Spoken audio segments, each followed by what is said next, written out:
les satanistes khazarians furieux agitent leur point de voir que le contrôle du système financier leur glisse entre les doigts. Publié par Benjamin 23 mars 2015, il y a eu une inversion indéniable d'épaule dans le système financier international, et cela a mis l'ancienne cabale sataniste khazarian hors du cercle.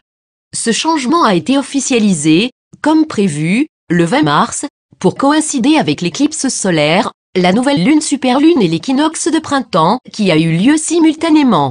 Après que le Royaume-Uni se soit écarté des États-Unis, pour se joindre à la proposition de la Banque de Chine, la Banque d'investissement infrastructure Asie, l'Allemagne, la France, l'Italie, la Suisse, le Japon, l'Australie et d'autres ont suivi. Et alors, selon des sources du Pentagone, le gouvernement d'entreprises des sociétés américaines à Washington n'ont pas réussi à effectuer de livraison d'or et en fait ils ont fait faillite. En conséquence, la République des États-Unis a annoncé qu'ils allaient travailler avec le AIB.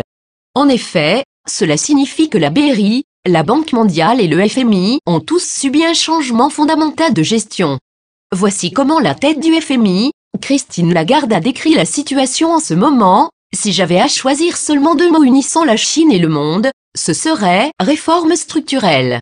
Dans une allocution à Beijing le 22 mars, Lagarde a déclaré que le FMI et la Chine allaient travailler ensemble pour promouvoir la « bonne gouvernance », anticorruption et la « préservation de l'environnement ». Elle a conclu en disant « Le FMI est fier d'être partenaire dans les efforts économiques de la Chine tant ici chez eux, en Chine, que sur la scène mondiale ». En d'autres termes, elle admettait, en public, que cette institution, auparavant sous le contrôle de Washington, avait maintenant une nouvelle administration. Ce qui va se passer maintenant, c'est que les négociations sur la création de nouvelles institutions et la réforme des anciennes se poursuivront au cours des prochains mois.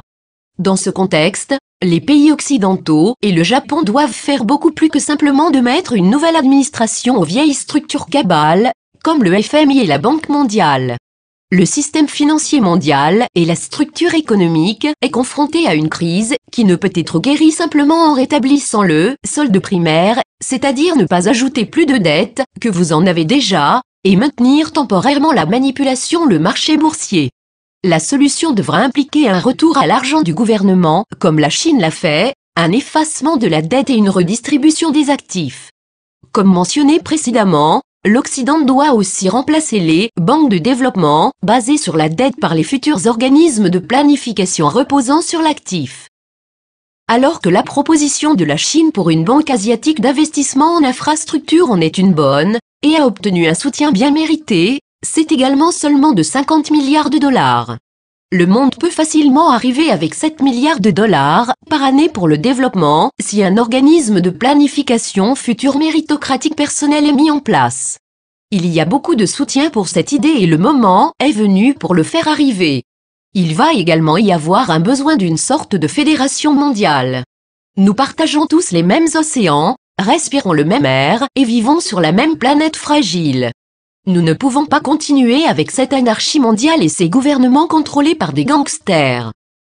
Ainsi que la génération de politiciens et diplomates canadiens de mon père l'a fait valoir, en collaboration avec les dirigeants des autres pays pas contrôlés par la cabale à ce moment-là, nous devons résoudre les problèmes internationaux à travers des causes judiciaires et des négociations et non pas par la guerre et le vol des ressources. Cela signifie la création d'une communauté mondiale des anciens de village pour s'occuper des problèmes communs qui seraient résolus d'une manière gagnant-gagnant. Ce n'est pas la même dynamique qu'un camp d'esclaves d'un nouvel ordre mondial fasciste, comme l'avait prévu la cabale. Ce serait une structure très libérale et de soutien mutuel où chaque région profite de toute sa liberté et de son indépendance traditionnelle.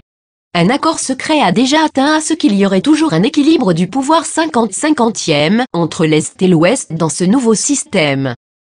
Les sources du Pentagone aimeraient également rappeler aux Chinois que la Russie, l'Inde, le Japon, les États-Unis et de nombreux autres pays s'uniraient à tout signe d'intimidation ou d'hégémonisme de la part de la Chine. Les Chinois le savent et répètent souvent qu'ils ne veulent que leur juste part à la table du monde, dont ils ont été privés au cours du XXe siècle. Il semble donc n'y avoir aucun obstacle fondamental maintenant à la création d'un âge post-khazarian de paix et de prospérité dans le monde. L'humanité est sur le point d'être libérée des milliers d'années d'esclavage par l'élevage de troupeaux humains, les familles consanguines adorent Satan exo-khazarian. Les Juifs, qui ont été forcés de subir la castration rituelle, circoncision, pendant des milliers d'années comme un symbole de leur statut d'esclaves, sont sur le point d'être remis en liberté. Les familles de Kabbal adorant Satan Khazarian, et qui contrôlaient le système financier du monde, n'acceptent pas cette perte de pouvoir. Plusieurs sources disent qu'il y aura une tentative concertée pour commencer une troisième guerre mondiale au cours de la fête juive de la Pâque, qui a lieu entre le 3 et le 11 avril de cette année. Déjà une tentative par Rothschild pour lancer une guerre nucléaire avec la Russie a été bloquée, selon des sources du Pentagone. Les sources disent aussi qu'un total de 6 armes nucléaires ont été désactivées. Cependant, les provocations ne seront pas toutes arrêtées. À l'instant où ce rapport allait sous presse, des emails du Pentagone ont révélé que 4 avions de chasse norvégiens avaient été abattus, apparemment par les Russes. Peu importe ce qui se passe cependant, les Russes, les Chinois, le Pentagone et d'autres forces armées majeures du monde ne vont pas se laisser manipuler à démarrer une guerre mondiale. Cela ne va pas se produire, qu'importe les pressions provenant de ce fanatisme religieux. Il y aura aussi de nombreuses tentatives pour effrayer les Juifs et d'autres peuples, pour les maintenir dans la soumission. Dans la presse contre les Khazarians, nous voyons de nombreux signes de ceci. L'un est un avertissement que les Juifs européens seront attaqués. Ce ne sont pas des fondamentalistes musulmans qui conduiront ces attaques, mais des voyous khazarians embauchés et qui sont en colère car leurs esclaves juifs européens sont de plus en désobéissants. Les menaces de mort contre Caroline Kennedy, l'ambassadeur américain au Japon, fait également partie de la campagne khazarian afin de bloquer la mise en place d'un système financier non contrôlé par les Khazarians.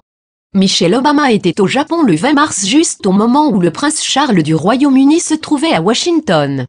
C'est une très bonne supposition de penser qu'elle a été amenée ici en otage pour assurer la sécurité de Charles alors qu'il signait les documents de certains traités à Washington.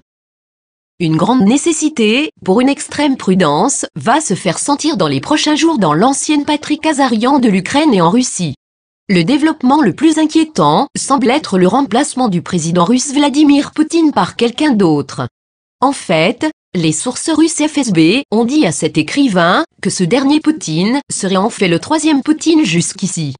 Vous pouvez voir 3 photographies de Poutine. Dans chaque cas, l'oreille est clairement différente, montrant que ce n'est pas le même homme. Nous ne pouvons qu'espérer que, soit Poutine utilise des sosies pour des raisons de sécurité lors d'événements publics, ou que ces soi-disant sosies ne sont que des informations graphiques par ordinateur. Cependant, les sources russes disent que ces Poutines sont tous contrôlés par des gestionnaires secrets travaillant à un programme inconnu. Néanmoins, les sources russes nous rassurent que les forces armées russes, s'ils défendraient farouchement leur patrie, ne seraient jamais dupes à démarrer une guerre mondiale.